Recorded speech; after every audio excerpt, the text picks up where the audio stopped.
Right.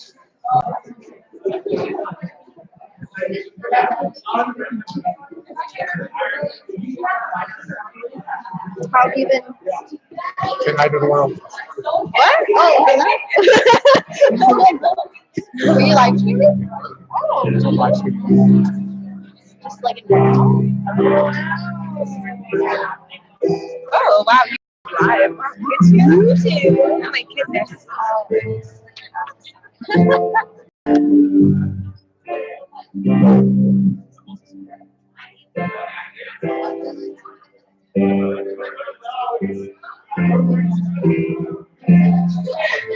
I'm gonna figure out what the link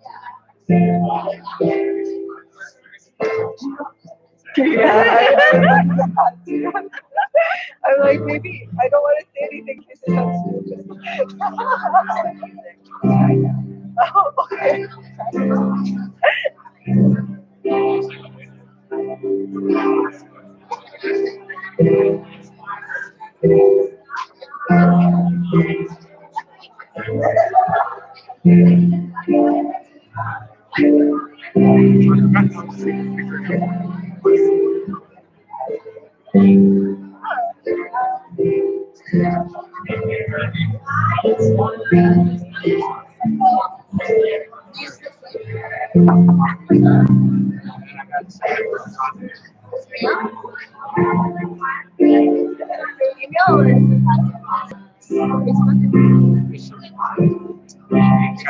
Oh, Facebook. Oh, this like expensive. Do you want to try? I think I tried it. The Calpy one. So good. That's so good. Shoot. No, not. Is it Calpico? No, wait, it is Calpico. Gura Gura. Fruit granola. Oh, cereal. Fruit granola.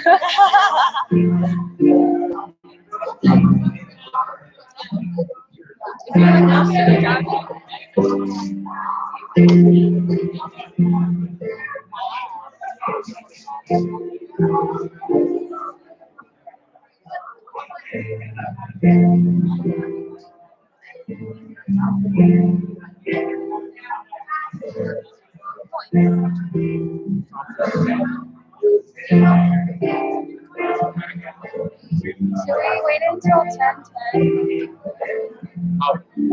Maybe not.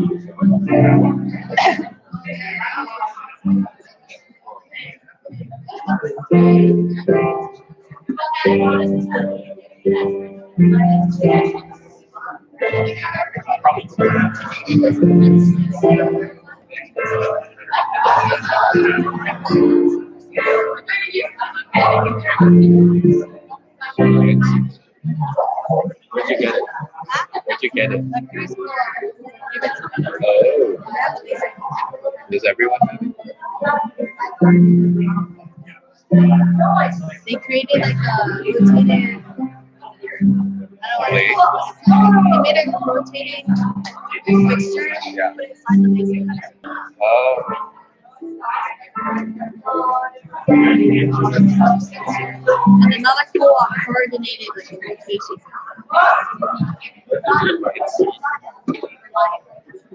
Yeah, just be careful with the cable when you walk back up. Oh yeah. Danger, danger. Okay, that's great. Oh my god, thank you for this Sunday. So many people have showed up even though it's the retreat weekend. Lord, may you give their hearts something to latch onto, Lord, today. That they worship, bring them closer to you, and may PT's message ring a bell and stick around in their hearts longer than their midterm material. Lord, thank you for this day and do new disciple. Hey, midterm materials important. Huh? Midterms important too. Materials. Not if you're like in first or second. Doesn't matter. it's important for what's Don't you do a max pay differential when people tell you that?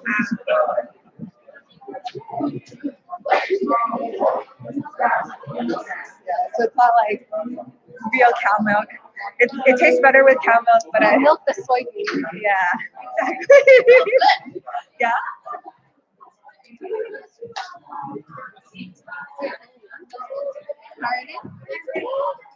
I am not full, but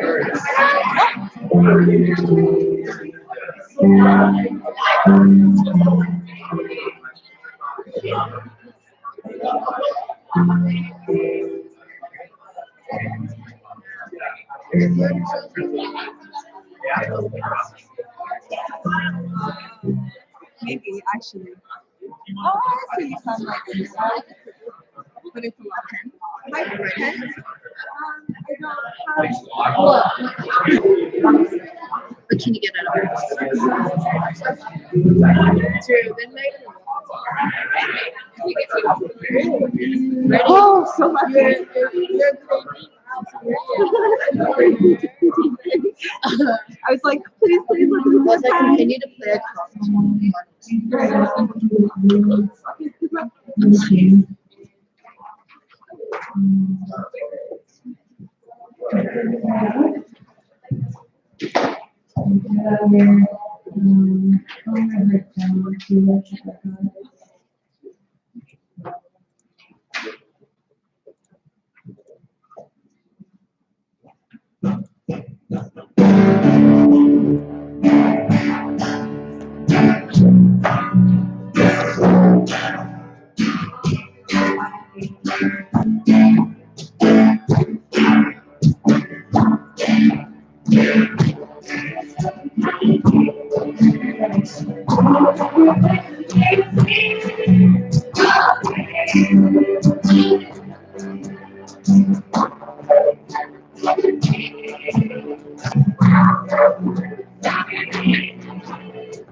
and pardon me. To look on him and pardon me.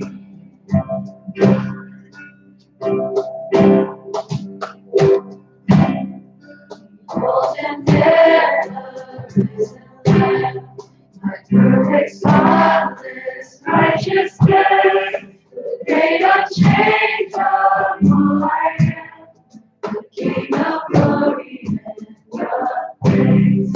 Already sound, I cannot die. My soul is purchased by His blood. My life is saved with Christ on high.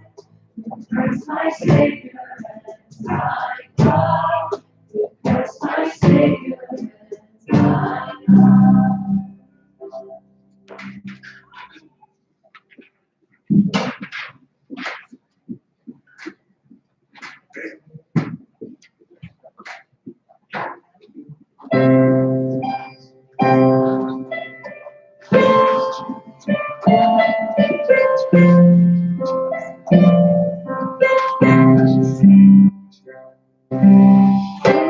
The deer panted for the water, so my soul after thee. You alone are my heart's desire, and I long to worship you. You alone are my strength, my shield. To you alone be my spirit.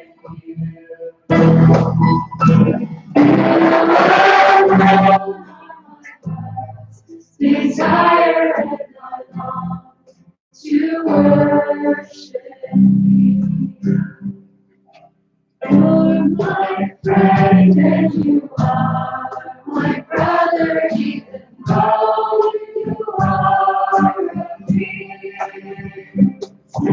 I love you more than any other, so much more than anything. You alone are my strength, my shield. To you alone be my spirit. You alone are my heart's desire, and I long to worship thee.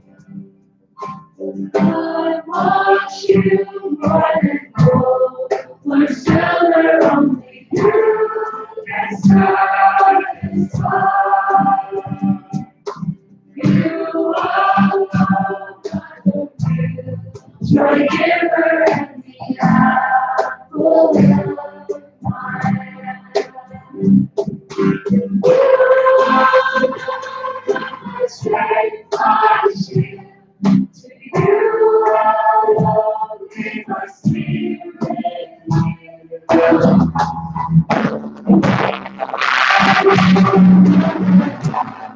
Desire and I long to worship.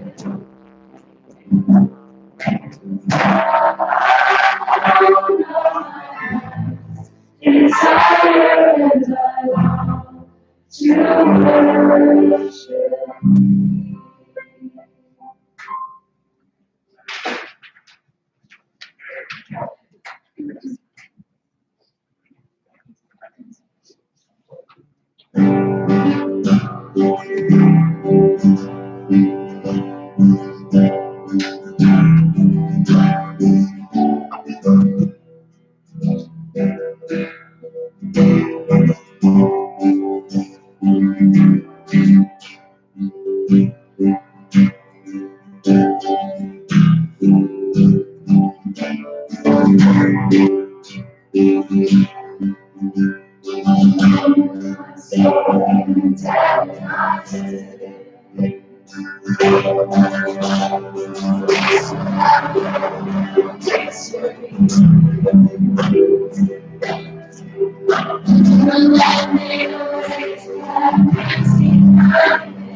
In darkness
rejoices.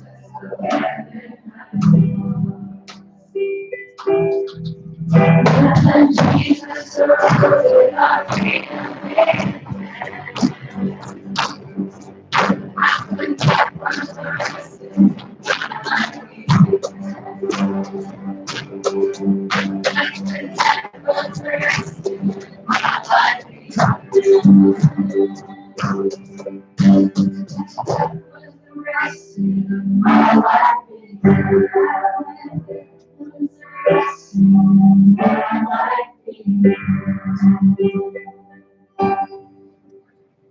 Now you.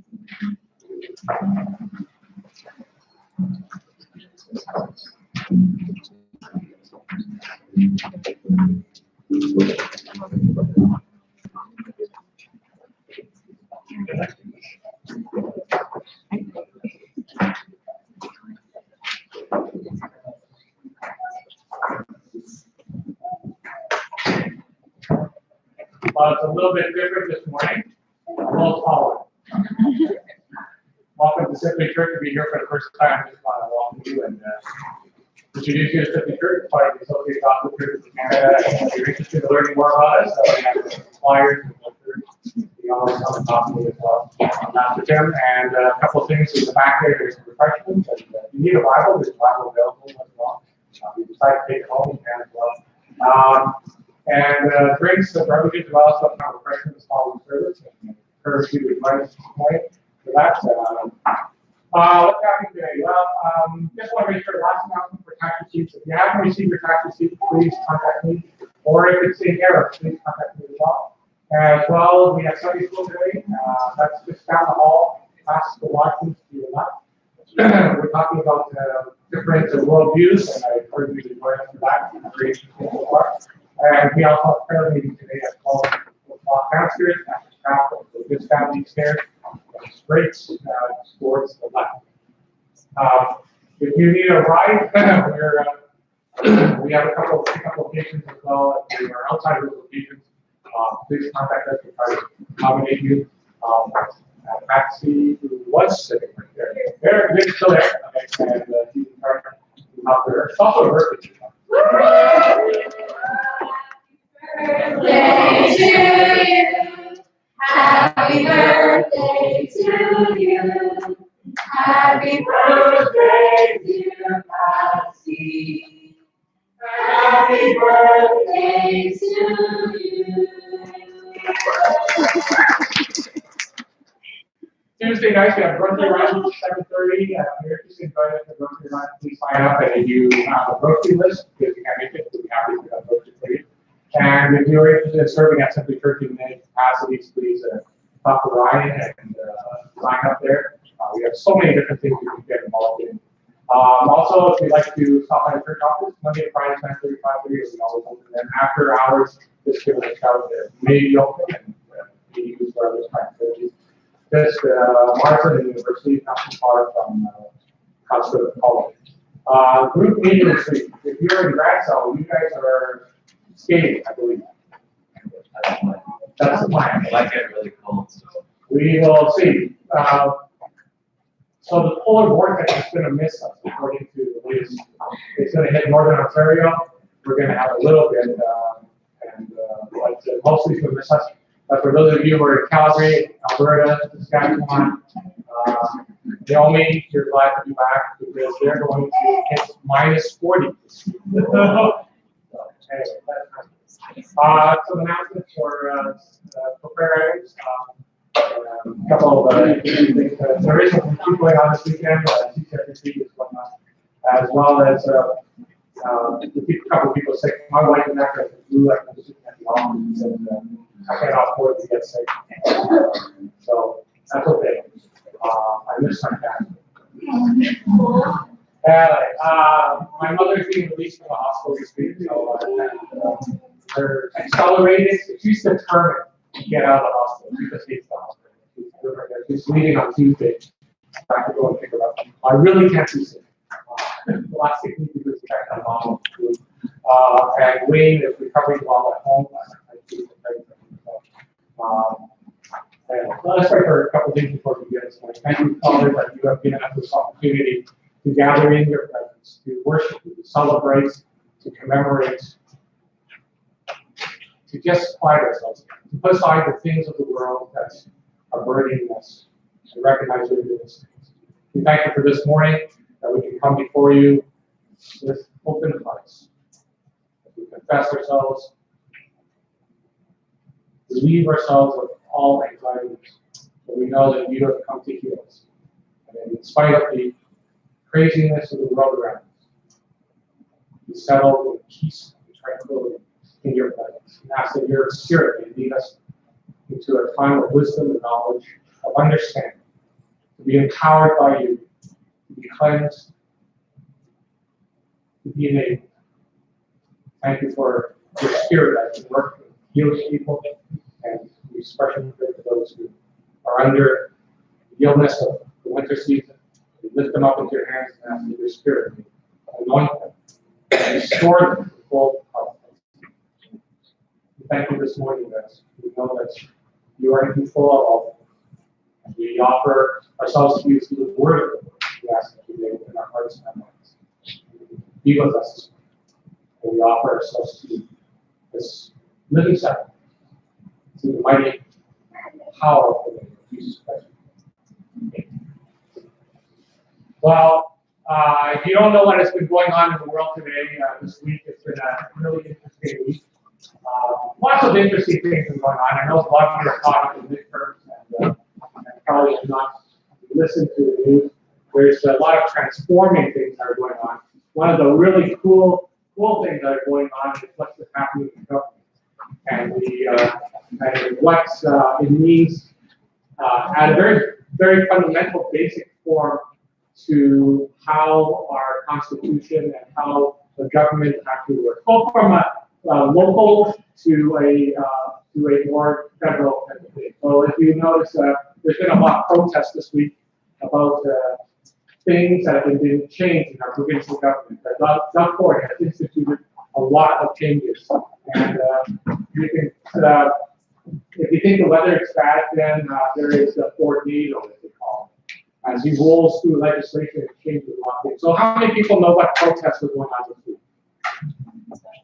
special needs, autism, right?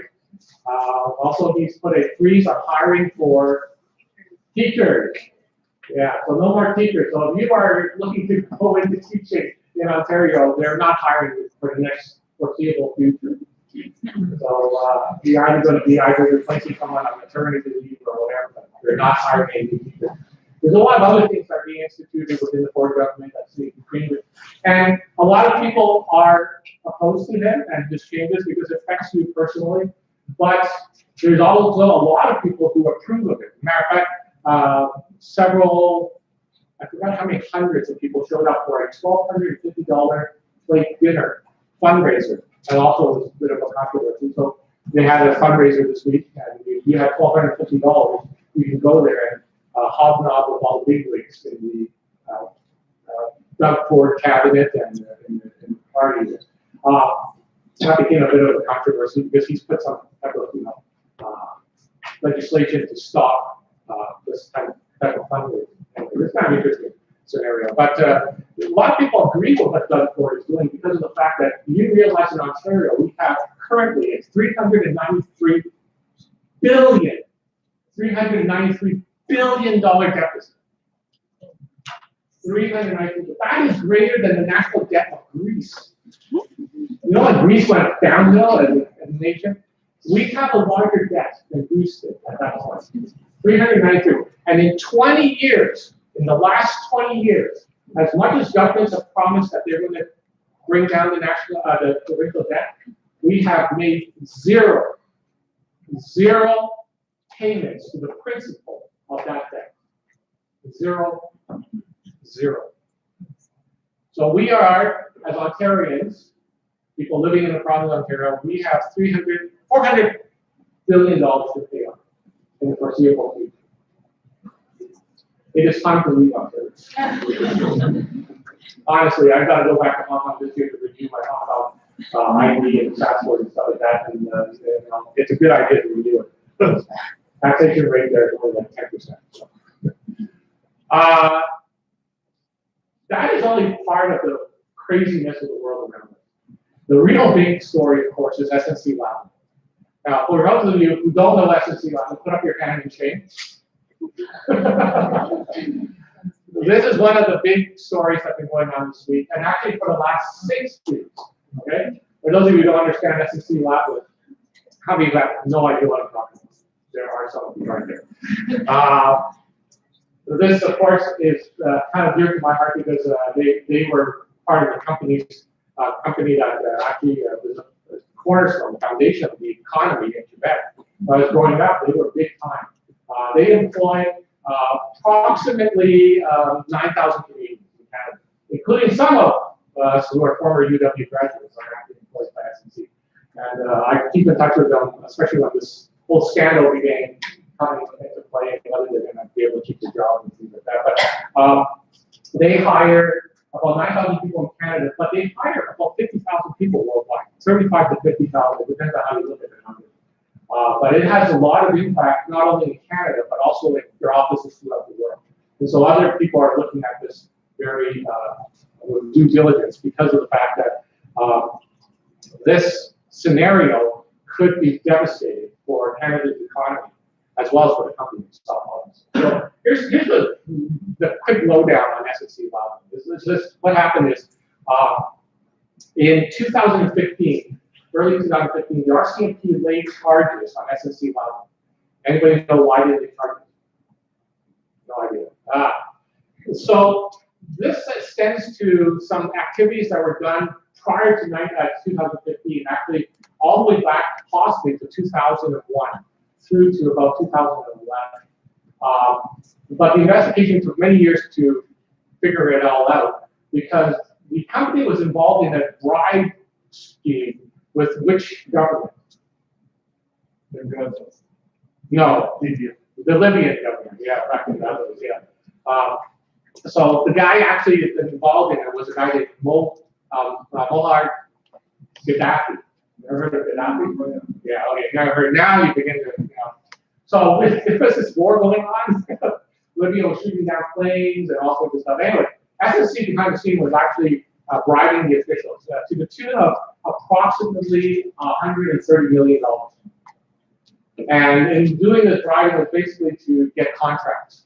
And they paid for escorts and alcohol and drugs and all sorts of different things. Anyways, the RCMP laid charges to these alleged defrauding of the Libyan government and the bribing of the Libyan government. All this was going on during those years. And they pleaded not guilty, okay? So they laid the charges in 2015, but the court case has taken almost 4 years to come to fruition. And this prosecution is still going on. And in January, fast forward to this January 14th, what has happened is the House of Commons, before they came back from winter break, there was this huge shuffle that went on in Trudeau's cabinet, right? The Attorney General no longer was the Attorney General, and her name is Jody Wilson-Raybould. Okay, so Jody was was a kind of cornerstone for the Trudeau government when he got elected into government, because there were certain aspects about her that were very popular, that made her very popular. There's a couple of aspects. One of them is that she's a female. Being a Attorney General is a huge deal. She's a female. And Trudeau was all about putting more females into cabinet, right? The prominence of women and leadership. And he would want a lot of seats because of that. But also, she is one of the very first ones, Aboriginals, Native Canadians, to have a cabinet position. She's actually one of two. The other guy also fell from power and prestige a couple of years ago because of what? A scandal. He took his power and basically absconded some money and made it favorable. But anyways, so this shuffle saw her being the first Indigenous woman to hold position, to end up being what? She was relegated to a different position, which is like Veterans Affairs. Moved to Veterans Affairs, which is a demotion. It was very, very, very bad. Anyways, the reason why she was demoted was eventually released in an article by the Globe and Mail on February 7th. And Globe and Mail basically was kind of wondering what happened over Christmas that caused her to get demoted from such a high position to a lowly position. And the reason is this article, if you want to read it in Globe and Mail, basically says that the PMO, which is short for Prime Minister's Office, okay?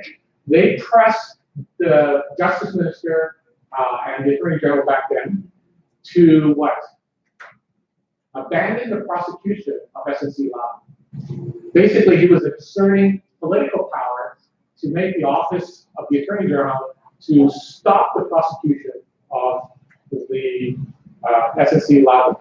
And so you have to understand, before this, there was a bill that was passed in the Trudeau government that was like almost 600 pages. And in this little tiny bill, there was something called the deferred prosecution. Anybody ever heard about that? It means that the government has the right to take a court case. And instead of the company having been prosecuted and put to jail and all the type of things, they would pay just a penalty. They were liable, they were responsible, they would admit to that, but they would just pay a penalty for their crime. And with this deferred thing, basically they say, well, if you committed some type of crime and it would have cost the economy or people so much money, then you can just pay that, and then you'll get off scot-free. And so, according to the article, Jody Wilson-Raybould was forced or was pressured by the PMO to allow for this, what they call a mediation agreement, and between the company and the public prosecution service, which is a federal service that is under the Attorney General's office. So basically, what it is just to buy out your crime. So instead of doing time and all that, you basically just pay a penalty and you get out of jail free. It's kind of like Monopoly, right? Just pay $200, you can get out of jail. Okay. So this law was invoked in 2018 by the federal government, by the Trudeau government. Because what had happened is Mr. Harper, way back in about 2005, invoked this special prosecution office that would be neutral in a part, like they would prosecute, but they were neutral. So they were bipartisan. And realizing that there was no way the government can actually, influence, and this is part of the reason, is we want a neutral party. If you begin to make laws to favor a particular party or a particular people group, then you're in trouble, right? You are no longer a government for the people, you're a government for lobbyists, right? Special needs. And so what happened was basically in this 600-page legislation, this bill that got passed, because the Liberals were in power, they passed it. There was a little bit of this statement that allowed this deferred prosecution type of thing. You can read about that later on. So the PMO pressured Jody Wilson-Raybould to override the prosecution service and offer SNC a remedial agreement to avoid losing the company as a contractor. So here's the one thing. SNC Lavalin is one of the biggest contractors for the federal government. We're talking billions of dollars in federal contract. And if they were prosecuted and found guilty, they would not be allowed to bid on a federal contract for the next 10 years minimum. Okay? Which means whatever contracts they have would basically put the company into debt, into receivership at this point. And so, according to the article, there was numerous times over this December, after the bill was passed, in December into the winter months, winter holiday break, that the PMO was meeting with Jody and trying to negotiate the settlement. But she, on principle, refused to buckle to the pressure. And so, because of that, they demoted her, so that she no longer had power. And then you remember in the news stories, basically after the Globe and Mail thing broke, they asked her, everybody in Parliament, they went, hey, what happened? There's this unnamed source who had evidence that says this was going on. And she refused to speak. And her silence spoke volumes. Because of the fact that she refused to speak, people wanted to hear what she had to say at her side of the story. And the more she refused to speak, the more people were curious. And so she invoked something called the client privilege, right? Client lawyer privilege, right?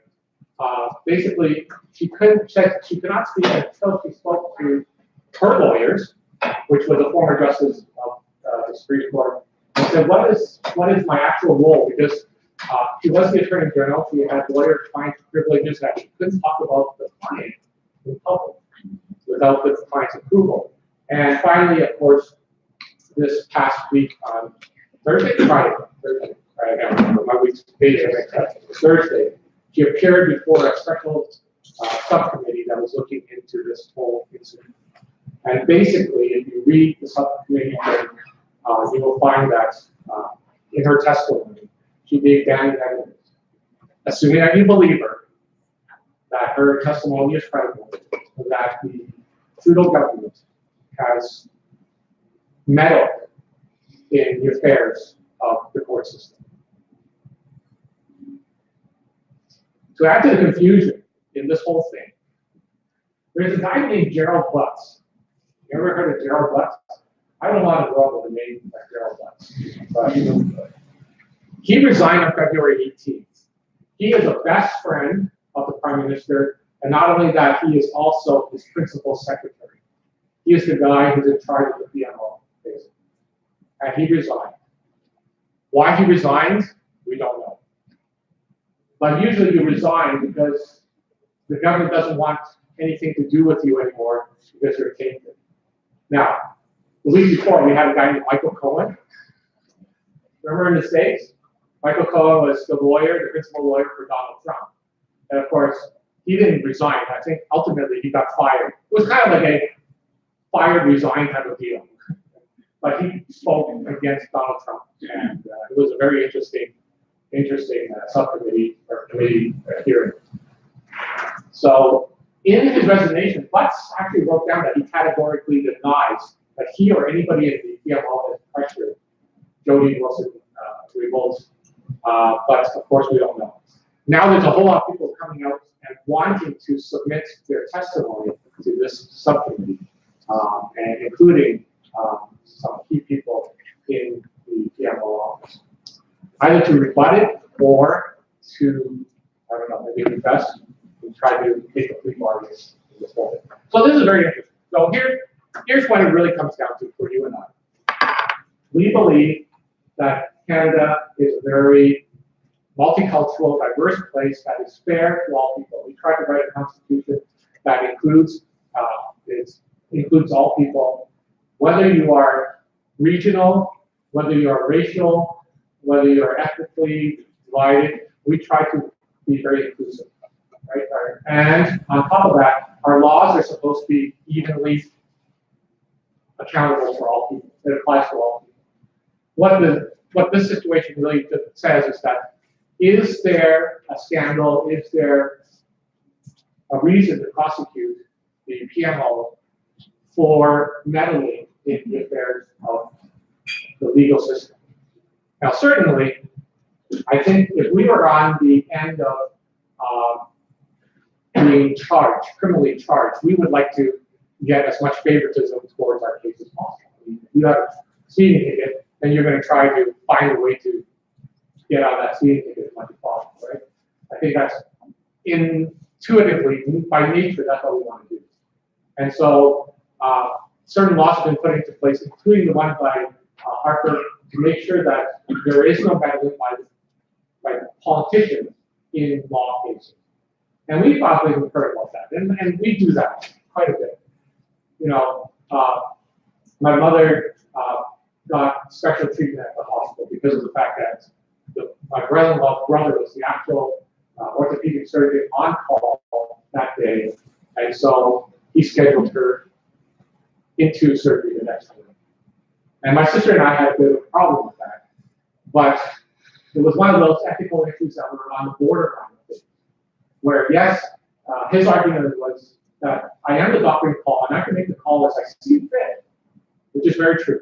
He can make that call. He can move my mother's surgery 12 to one that was already scheduled.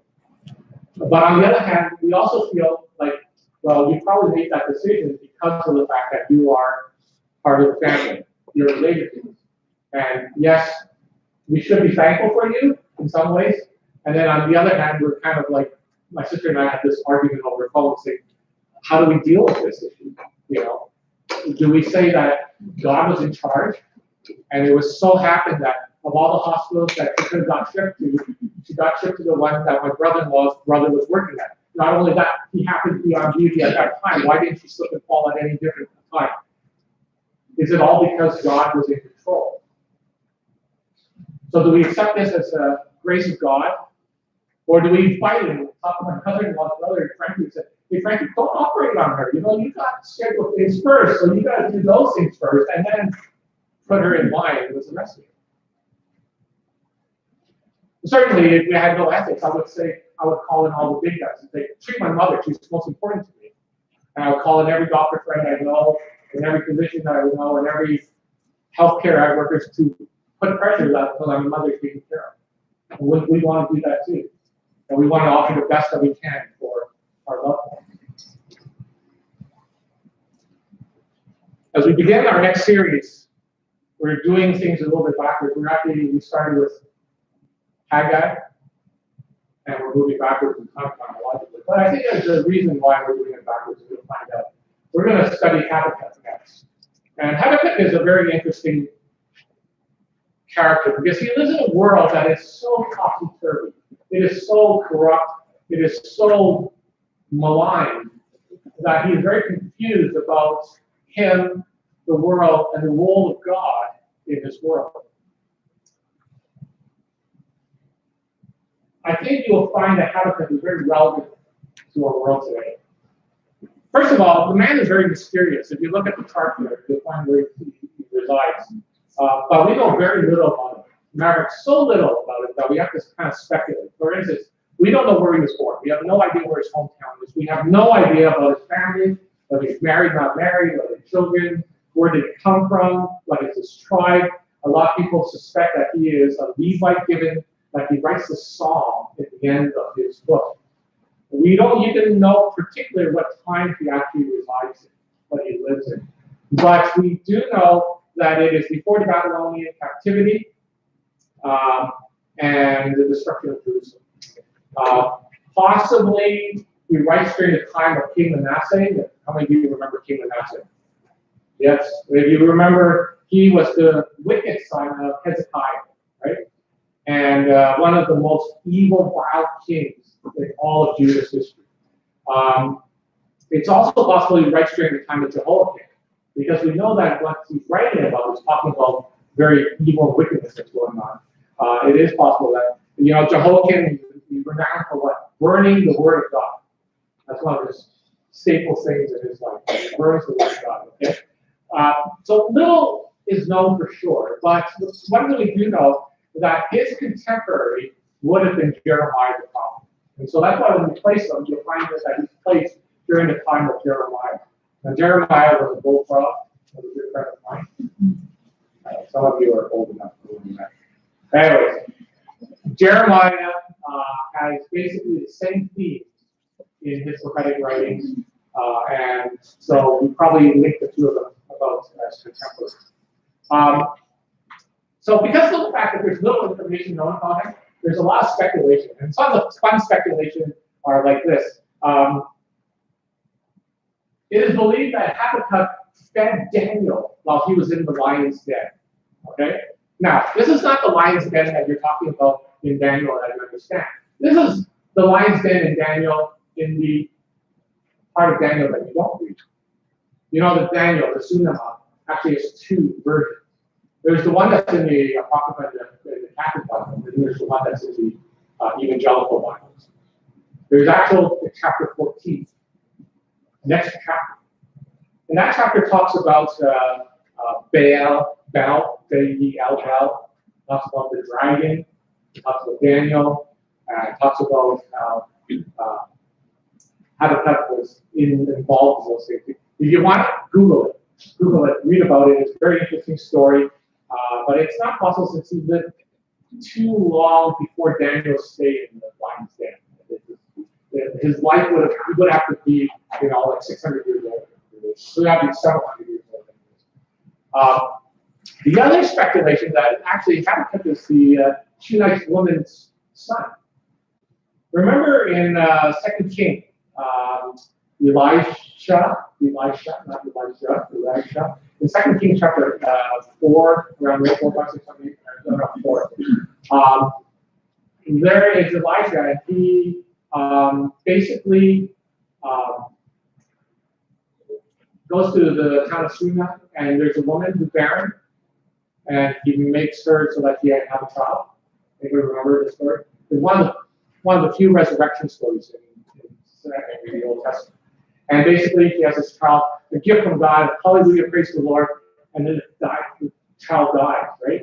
And then she sends her servant to go and get Elisha again. The servant tries to resuscitate, but he fails because he has gout. And then he comes and ultimately he prostrates himself on top of the body twice and breathes into him. He's cheek to cheek, nose to nose, mouth to mouth, body to body. And very interesting. And he resuscitates. But the word there is called embrace. That he embraced the Shunammite woman's son.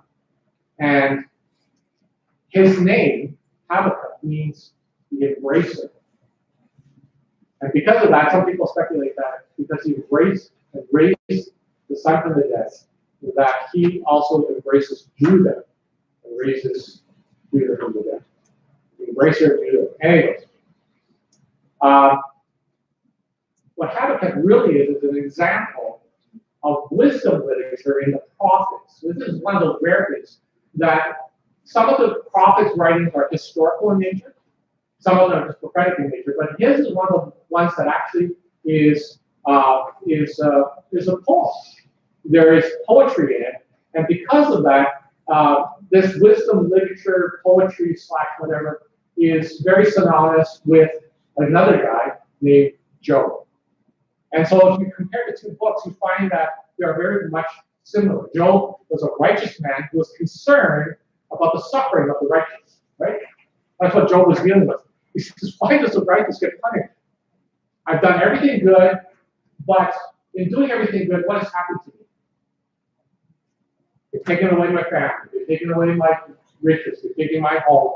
I've been covered in boils. I've been isolated. Why does this happen? And same thing about Habakkuk. He's concerned about the prosperity of the wicked and the punishment, the suffering of the righteous. Job confronts God in a storm. His answers come from God through a storm. Habakkuk is confronted by God through a very terrifying experience as well. While Job gets answers now, here and now, Habakkuk gets answers. Some of it in the here and now, but some of it not. And that's part of the prophetic part of Habakkuk. One clear difference, of course, is Satan's evidence in the story of Job. He's there talking with God, he's there involved in what's happening in Job's life. But in Habakkuk, Satan is not involved there, but rather God. But one thing for sure is Habakkuk has a huge effect on the New Testament. He is one of the most quoted Old Testament prophets in the New Testament. He's quoted 3 times, but the 3 times, it's always the same verse. We know that Habakkuk is quoted in what?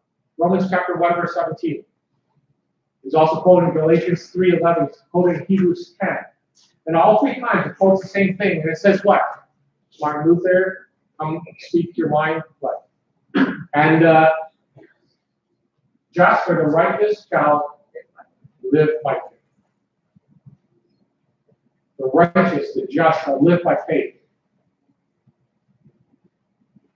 And that is the motif through his whole book. So let's read what he has to say. You guys are out to help me. Things in white, don't read it. They just help us with understanding the breakup in the section. Let's read together. The prophecy that Habakkuk the prophet received. How long, Lord, must I call for help? But you do not listen, or cry out to you, violence, but you do not save. Why do you make me look at injustice? Why do you tolerate wrongdoing? Destruction and violence are before me. There is strife and conflict abounds. Therefore the law is paralyzed, and justice never prevails. The wicked hem in the righteous, so that justice is perverted. Look at the nations and watch, and be utterly amazed. For I am going to do something in your days that you would not believe, even if you were told. I am raising up the Babylonians, that ruthless and impetuous people, who sweep across the whole earth, to seize dwellings not their own. They are a feared and dreaded people. They are a law to themselves and promote their own honor. Their horses are swifter than leopards, fiercer than wolves at dusk. Their cavalry gallops headlong, and their horsemen comes from afar. They fly like eagles, swooping down to devour. They all come intent on violence. Their hordes advance like the desert wind, and gather prisoners like sand. They mock kings and scoff at rulers.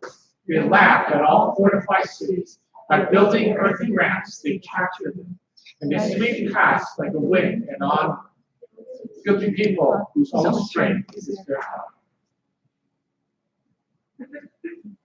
Now, basically, the passage is broken into 2 parts. There is Habakkuk, who talks to God, and then God responds. And Habakkuk has a complaint. And as you read these verses on his complaints, the first 4 verses, basically, what does he say?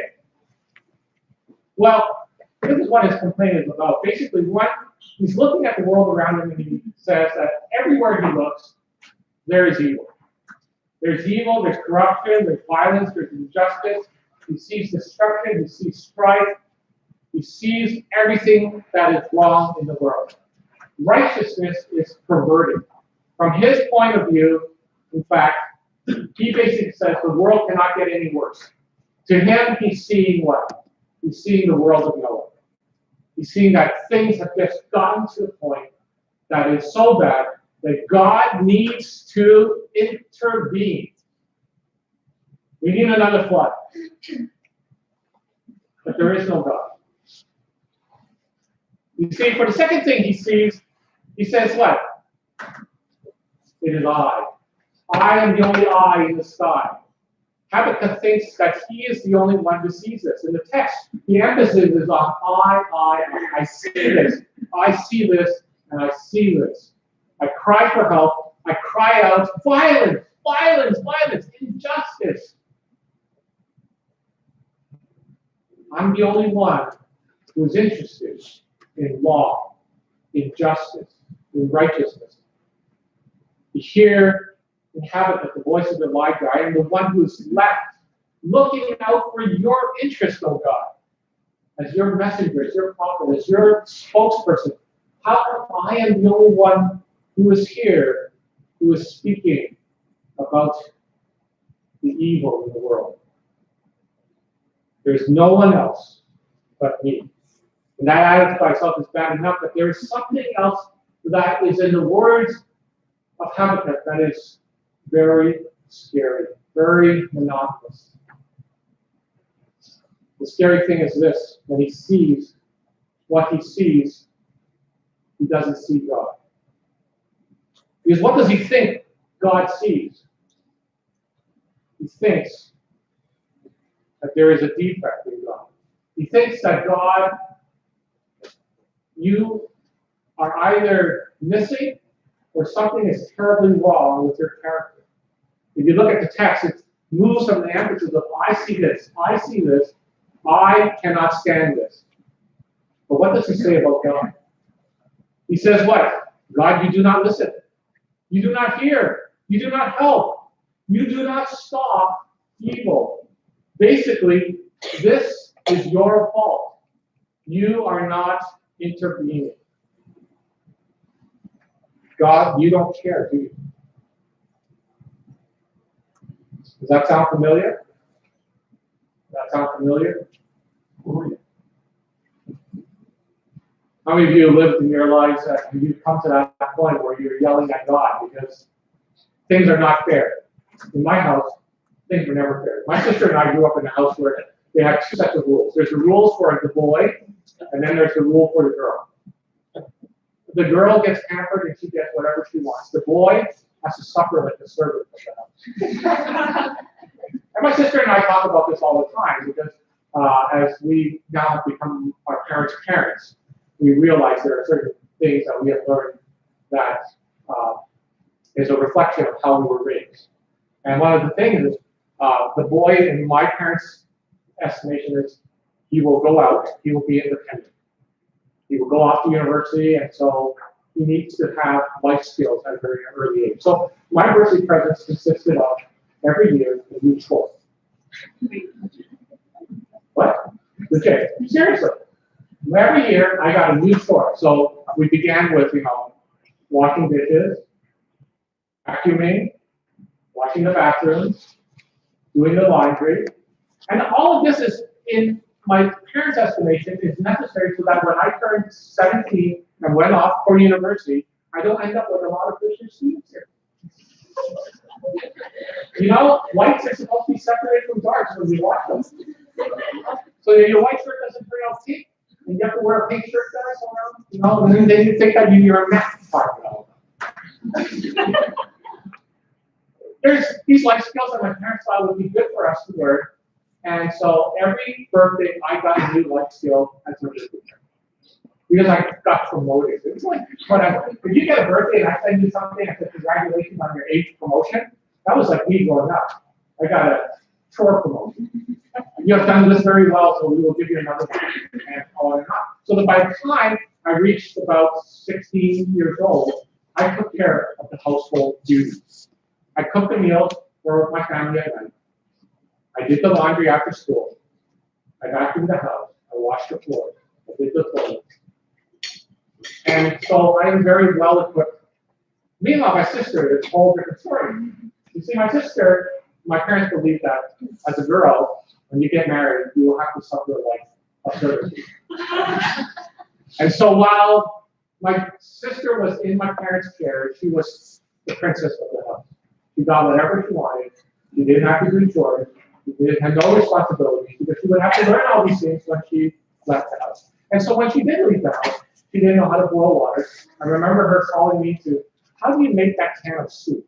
And then I said, well, you open the can. She go, oh, okay. How do you open the can? You have a can opener? What's a can opener? And she was looking for the electric one we had in the home, but we didn't have it. It was a manual one in her rental apartment. And she said, how do you make your Korean mushroom soup so creamy? And I said, well, what did you add? She goes, well, it said to add a can of water. I said, well, if you want it creamy, add cream. Add milk instead of a can of water. And so she burnt it. You realize that when it's water-based, it doesn't burn as fast, but we put milk in. How many of you done that before? There we go. We grew up with different rules. And my friend would say, how unfair is that? Because my sister never learned to drive until she was 19. Because one of my roles when I turned 16 was what? Chauffeur. And my sister said, why do I need to drive? So my parents basically gave me a car and said, well, now you're responsible for the car, so there's privileges and duties of being owning a car. And one of those privileges and duties, one, you have to put in gas. So my mother never put in gas. She still doesn't know how to put in gas to this day. So when she came home, she would just give me the key and says, the car needs gas. And in Montreal freezing weather, I would have to go up and gas the car. And the other responsibility is I have to pick up my sister.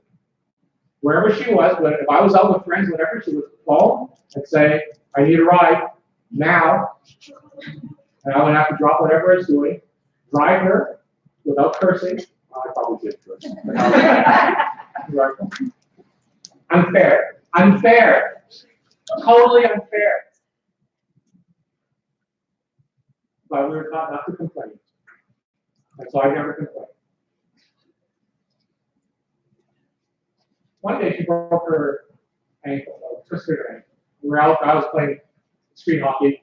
We went biking with my uncle, and she sat on the front handlebar. And she wore her clogs. And her clog fell off while they were riding and riding to the front wheel. And the front wheel, of course, clog, front wheel, not a good thing. Flipped. She was limping back home. I watched her limp and she was crying. She said, I don't know what she's saying. I said, go home and see mom. She's hurt. Got home. And I finished playing. I got there. And boy, did I get in trouble. You know, she's the one who's wearing clogs, got into an accident. But I'm the one who got punished for not helping my sister out, not being the one who spotted her error. You should have told her not to sit on the front of the bicycle and not to wear clogs and so on and so forth. And I was the one. Life is so unfair. Isn't it? It's unfair in the world, it's unfair personally, and Habakkuk looked at the situation and saying something like this: God, you're the righteous God. Why are you not doing anything about this? Why are we suffering? I can understand the wicked suffering, but why are the righteous suffering? They have done everything right. What is wrong with you? You see, this is the problem. You have to understand that Habakkuk has a defective view of God. His view of God is not correct. And a defective view of God leads to a dysfunctional spiritual life. That is why you need to go to John Lennon Jorge's class on worldview to understand the nature of God, the nature of good and evil.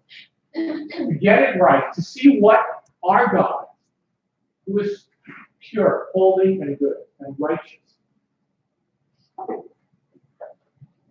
You see, because Habakkuk has a defective view of God, he is missing some essential truths that is taking place right in front of him. He is so blinded by the fact that he sees evil and wickedness, so darkened by it, that he doesn't see God at work.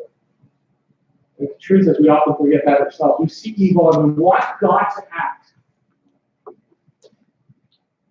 And when we see evil, we are impetuous, we are impatient, and we live in a society that is an instant gratification, and we want God to intervene and react and act appropriately to the world as we see it.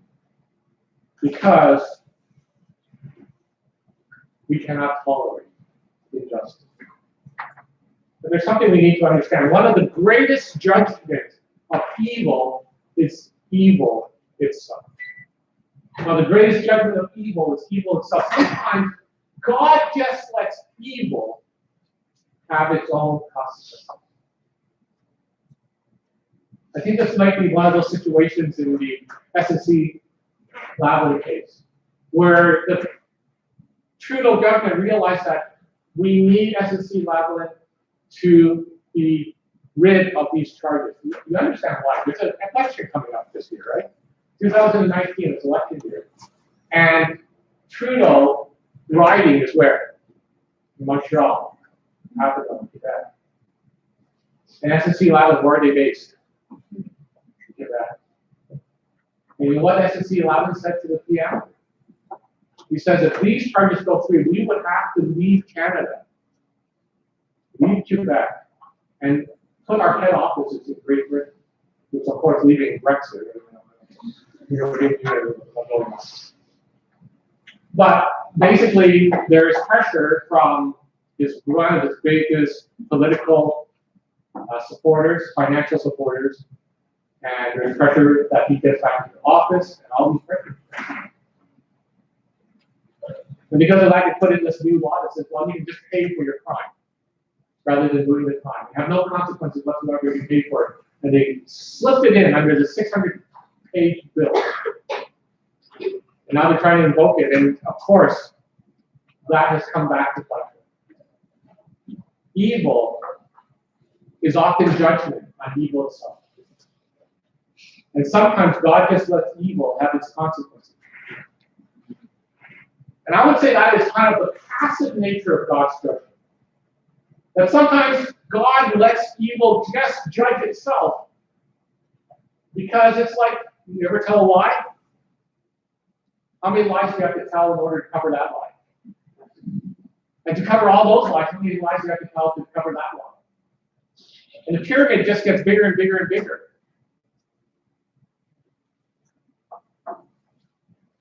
There is sometimes the passive judgment of God. That God will let evil judge itself. But what Habakkuk is demanding is the active judgment of God.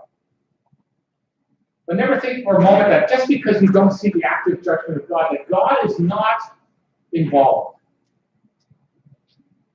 That God is not there judging. Sometimes God judges sin by just withholding His grace. He judges sin by withholding His grace. You see that in Romans chapter 1. You see that in Isaiah chapter 5. You see that in Psalm chapter 1. That God can simply let man be his own self-destruction. That evil will destroy itself. The consequences of its own action. Of course, God sometimes does act, and I'm sure that Habakkuk's thinking about the time of Noah, when evil and wickedness are so predominant that God had to flood the world. And so God answers Habakkuk. And he says in verses 5 to 11, look, I'm going to do something. I'm going to do something. I see, I hear, I care. I'm going to act. And God is going to do something so incredible that Habakkuk himself does not believe what God is about to do. Even as God is telling him, he does not believe it. And there's two reasons why God, what God tells Habakkuk that Habakkuk doesn't believe. First of all, we know the historical events. In the historical events, God is going to use the Babylonians. Now, for those of you who, actually, I think there was a very bottom slide. There's a video. You can kind of play that. It has no sound. It's actually from the Ontario, Royal Ontario Museum. It's actually a little bit of a video about Babylonians. How many of you study Babylonian? World history? Yes, Babylonian? Yeah, a little bit. You know, those big empires. This is one of the biggest ones, right? The Babylonians are known for what? What are they known for? For what? Brutality. They were one of they were the worst. They were the most brutal. It makes Hitler look like a pussy. Literally, if you read about how they came and for 70 years reigned on the earth, as much as we know it was nowhere, and then they disappeared like that. 70 years. They came in, and then they disappeared. Nobody had heard of them before, and they just conquered the known world. Not only that, they are famous for, like, one of the 7 wonders of the ancient world is there, right? Which is what? The Hanging Gardens of Babylon, right? The Hanging Gardens of Babylon is one of the most beautiful things. They have an aqueduct system, they have all that. They're also known for some other things that you and I use every day. Every day. Renting? No, the clock, which I'm running out of time. You know why your clock is based on 60 seconds and 60 minutes? Blame the Babylonians. We use, who's in math major now? What base system do we use? We use base 10. How many of you realize we use a base 10 number system? We use a base 10 number system. The Babylonians are the very first people who actually started a what they call a pointing system, the American permanent pointing system. How many of you like to read Roman numerals? Nobody. Super Bowl XX. We hate that, right? Chinese number. Very bad. There is a little bit of pointing in Chinese number, but we don't really have it. The Babylonians were the very first ones that did a permanent pointing number system. So we have the base 10 system in our county, right? Which is you go from 0 to 9 and you roll it over, right? If you are a computer guy, you are basically a base 2, right? They had a base 60 system. Base 60. Imagine learning the multiplication table for that. And if you look at it, they were one of the very first people who used what form of writing? Kunin. Yeah. So they also had one of the biggest libraries. But also they had something known as the Hammurabi Code, the very first legal system. The Babylonians were one of the founders of what we would call modern Western civilization. They built a lot of things. But they were savage. Their most famous things, they're ruthless. And it's not only that, that's what happens. And this is what God said, right? That the Babylonians who are nothing will become the most conquering nation on earth. And they rise from nothing to one of the greatest empires on the earth stage. We sing songs about them, right? You know, you don't write songs about the Assyrians, right? It's by the rivers of Babylon, not Assyria, or Persia, or Greece, right? In very short years, they used trickery to overcome the Assyrians and began their stranglehold on the world. And 70 years later, they disappeared. Nothing was there.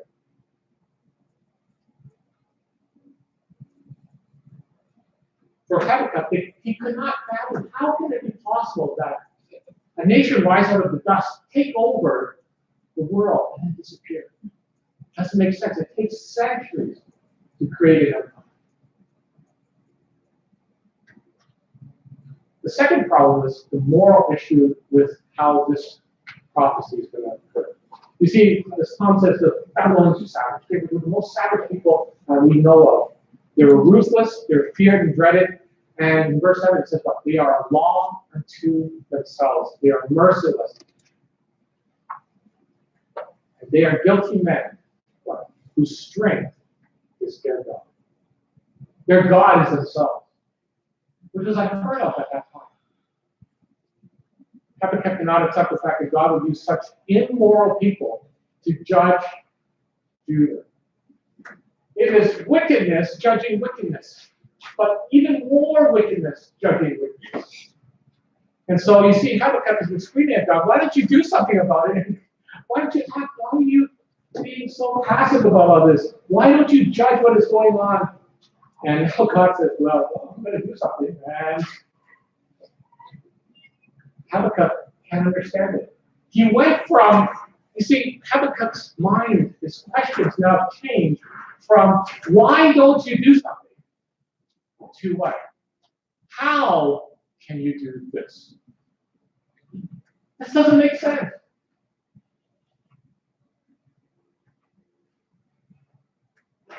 My sister was not a good student. She was an average student, but she worked very hard. I was a very good student. Well, I was a very poor student. Well, I was very smart. I won all the awards. And in order for my sister to get her good grades, I had to tutor her. My parents made me tutor her. You know what the worst thing in the world is? Tutoring your own flesh and blood. I have tutored students, I've tutored people, I've tutored high school students, I've tutored everybody. I can teach people how to drive in the car and I'm not scared for my life. Because I don't mind dying, I don't have fear. But you put a parent in a car and try to, help teach your kid how to drive. It's like the worst thing. I can tutor. I tutor very well. I am a very good tutor. You know who I can't tutor? I can't tutor my sister. Because I look at her and I said, we are the same flesh and blood. How can you be so dumb? How can you not understand the differential equation? Come on, it's so logical. And so I tutor her. I tutored her ever since she was into grade school all the way to university. And when she gets good marks, like we got rewarded for our marks. I don't know about you, right? Our kind of reward at the end of every year, school year, is based on the marks. If you got a straight A, each A was worth $10. If you got a B, it's only $5. So you work for your mark. My parents told me that's how the world works. But here's where it does not make sense. When my sister got a straight A, she was rewarded double. You just have to work harder. For me, it was easy. For her, it's harder. So for her effort, she got double what I got. Wickedness for wickedness. It's not fair. God, how can you take even something greater, more wicked, to punish the wicked? How can you use wickedness to judge wickedness? On one minute, he's questioning God, he's critical of God. On the second minute, he's now confused. He is so confused. He can't make sense of what is God trying to do. God, when you should act, when you should interfere, intervene, when you see wickedness, but you don't. And when you do act, you do something that's like, what are you doing? It's not something that you should be involved in. How can you take wickedness to destroy wickedness? Because you are good God. How can you use wickedness to judge wickedness? You're too holy to do that. Listen to happen. You're just too holy. Verse 12. Whoa, we didn't get to 12. Sorry. We're out of time. We'll wait till next week. I'll give you a sneak preview. So it is confusion. How does he judge? And you begin to look at it, right? And we'll get to that next week. Here's the real thing. This is just the intro to the talk. And I think we all have sat in this chair and pondered this. If God truly cared, big picture, small picture, whatever, truly cared about me, truly cared about this world, about what was going on, we question, God, are you really good? Can God do good? Will God do good? How can you possibly do that? Or how can you possibly let it happen?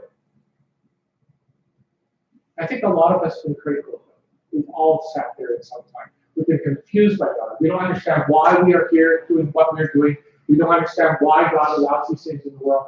And because of a skewed, a dysfunction, a deficit in understanding what God is, who He is, true. We have a dysfunctional spiritual life.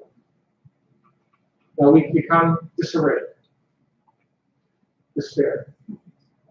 We don't understand why God, who claims to be good and holy and righteous, is not operating the way we think He should. And we become confused.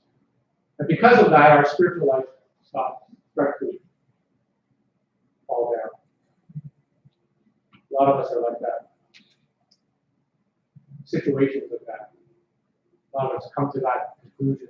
My aunt in Montreal refuses to become a Christian. She acknowledges God. She accepts the existence of God. She knows what He knows all this. She actually worked at a Jewish general hospital. She knows the Torah better than I do. She knows everything about God and acknowledges the existence. And she sees ghosts. She works the night shift. And at nighttime, she swears she sees ghosts. And if she sees ghosts and walking down the hall, the corridors and things, you know what she does? She says, by the name of Jesus, depart. She uses the name of Jesus to scare away these ghosts, these spirits. My parents talked to her, and we talked to her. Auntie number 4, like, what? That's she's number 4 in my family. My dad's number 1. We just numbered them all. It's easier. 1, 3, 5, 7 are males. 2, 4, 6 are girls. We kind of figured out. My grandmother must have her eggs squared off and we would shot so, and she uses the name of Jesus Christ to dismiss all these evil spirits. And I said, no, Auntie, like you accept that there's a God, you know about Jesus Christ, you understand all these things. Why don't you receive Jesus Christ as personal Lord and Savior? She said, one thing, I cannot believe what God is allowing in the world today. She's a nurse, she sees the pain and suffering, and she says, I cannot believe in a God that allows these things.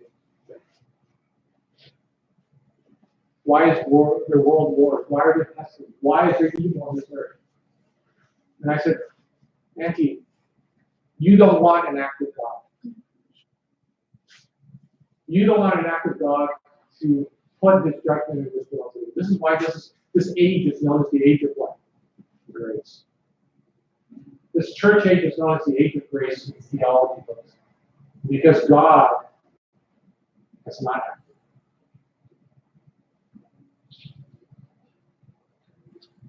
Evil will judge evil. It can let it judge itself. But when the judgment of God comes upon evil, upon unrighteousness, upon unholiness, upon sin, both corporately, globally, and personally, you don't want an active God. You want a passive God at this point. Until you are right with God. For those of us who are Christians, we have to get out of jail card. So that we have the grace of God. Jesus Christ died for our sins, that we would be washed, cleared of our iniquities. We have the protection of God through Jesus Christ, because we have submitted to the Lordship of Jesus. The judgment, when that day comes, when God becomes active in judgment, He will protect us, because He has atoned for our iniquities.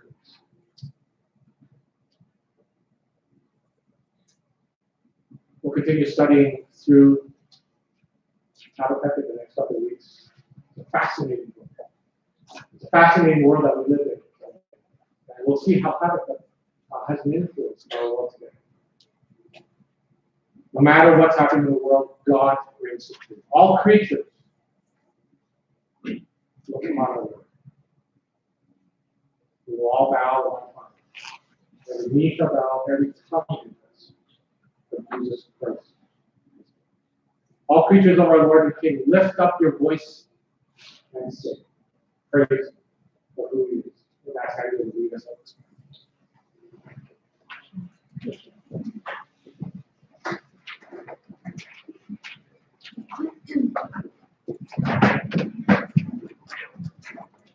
Everyone, 5.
Now to him who loves us, has freed us from our sins by his blood, has made us a kingdom, priests to his God and Father, to him the glory and dominion, now and forever.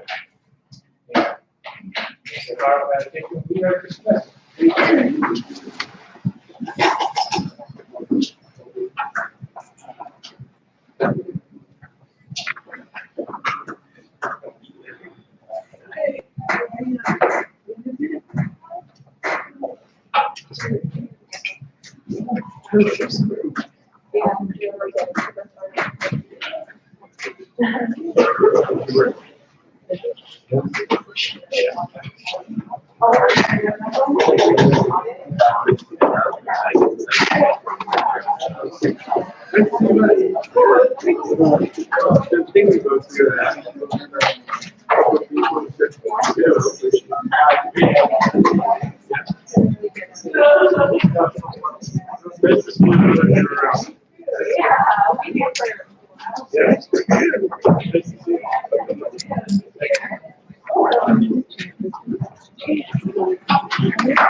Nice job, girls.